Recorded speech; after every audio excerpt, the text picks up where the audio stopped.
ಸ್ವಾಗತ. ಇವತ್ತು ನಾನು ಮಾಡಕತ್ತಿದ್ರಿ ಗರಂ ಮಸಾಲೆ ತೊಗೊಂಡು ತಂಬುಳಿ ಮಾಡ್ತೀನಿ. ಇದು ತಂಬುಳಿ ರೀ ಭಾಳ ರುಚಿ ಆಗುತ್ತೆ. ಹಂಗೆ ಕಪಾದ ಕಟ್ಟಿದ್ರೆ ಕಪಾನು ಕರಗುತ್ತೆ. ಇದನ್ನ ಸದ್ದು ಮಾಡ್ತೀನಿ ರೀ. ಇದಕ್ಕೆ ಮಾಡೋಕೆ ಏನು ಬೇಕಂತ ಹೇಳ್ತೀನಿ. ಫಸ್ಟ್ ಹುರ್ಕೋಬೇಕಾಗುತ್ತೆ, ಹುರ್ಕೋತೀನಿ. ಏನು ಬೇಕಂತ ಎಲ್ಲ ಹುರ್ಕೋತೀನಿ. ಸದ್ದ ಇಲ್ಲಿ ಒಂದು ಪಾತ್ರೆ ಕಾಯಕ್ಕೆ ಇಟ್ಟಿನಿ ರೀ. ಇದಕ್ಕೆ ಸ್ವಲ್ಪ ತುಪ್ಪ ಹಾಕೋತೀನಿ. ಈ ಸದ್ದು ಹಾಕೊಳ್ಳೋದಕ್ಕೆ ಫಸ್ಟು ಕರಿಮೆಣಸು, ಇನ್ನು ಬ್ಲ್ಯಾಕ್ ಪೇಪರ್ ಹಾಕ್ಕೊಂಡಿನಿ. ಹಾಕ್ಕೊಂಡು ಸ್ವಲ್ಪ ಅದನ್ನು ಕೇಳಿಸ್ಕೋಬೇಕು. ಈ ಸದ್ದು ನೋಡಿ ನೆಕ್ಸ್ಟ್ ಹಾಕೊಳ್ಳೋದು ಹಸಿ ಮೆಣಸಿನಕಾಯಿ 2.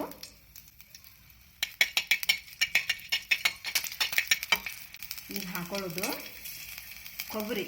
ಇದು ಹೆಚ್ಚಿಟ್ಟೊಂದು ಕೊಬ್ಬರಿ, ಒಣ ಕೊಬ್ಬರಿ ಐತಿ, ಅದನ್ನ ಹಾಕೋತೀನಿ. ಹುರ್ಕೋಬೇಕು ಇದನ್ನು. ಈ ಸದ್ದು ನೋಡಿ ಸ್ವಲ್ಪ ಜೀರಿಗೆ. ಈಗ ನೋಡ್ರಿ ಎಲ್ಲ ಸ್ವಲ್ಪ ಹುರ್ಕೊಂಡಿದ್ದೀನಿ. ಈ ಸತಿ ಇದಕ್ಕನ್ನು ನಾವು ಗರಂ ಮಸಾಲ ಹಾಕೋಬೇಕು.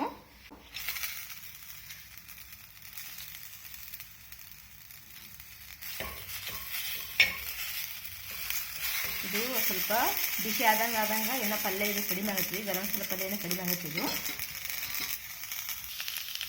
ಇದು ಈಗ ಗರಂ ಮಸಾಲೆಯಲ್ಲಿ ಮತ್ತೆ ಎಲ್ಲ ಎಷ್ಟು ಕೂಡಿ ಹುರ್ಕೊಂಡಿದ್ದು ಮುಗೀತು.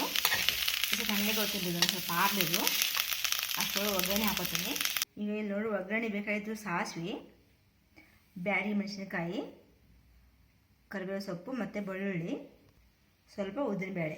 ಎಣ್ಣೆ ಹಾಕ್ಕೊಂಡಿನಿ, ಬಿಸಿ ಆಗೈತಿ. ಸ್ವಲ್ಪ ಸಾಸಿವೆ ಹಾಕೋತೀನಿ. ಈಗ ನೋಡಿರಿ ಸಾಸಿವೆ ಸಿಡ್ದೈತಿ. ಸ್ವಲ್ಪ ಉದ್ದಿನಬೇಳೆ ಹಾಕ್ಕೊಂಡು ಸ್ವಲ್ಪ ಅದು ಕೆಂಪಾಗಲಿ ಉದ್ದಿನಬೇಳೆ. ಇದು ನೋಡಿರಿ ಬ್ಯಾಡಗಿ ಮೆಣಸಿನಕಾಯಿ ಮತ್ತು ಬೆಳ್ಳುಳ್ಳಿ, ಆಮೇಲೆ ಕರಿಬೇವು ಸೊಪ್ಪು.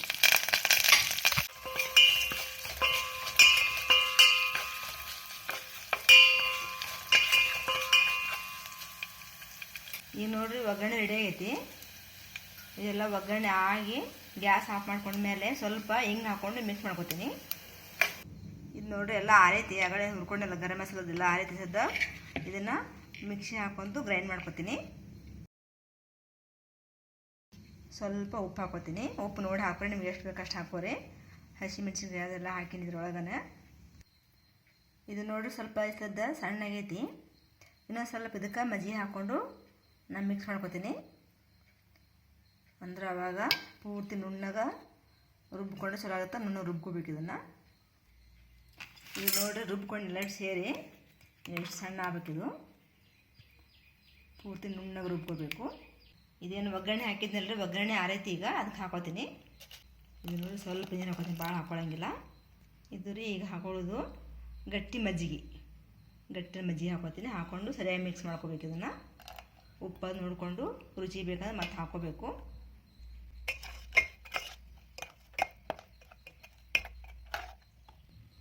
ಈಗ ನೋಡಿರಿ ಗರಂ ಮಸಾಲ ತಂಬುಳಿ ರೆಡಿ ಆಗೈತಿ.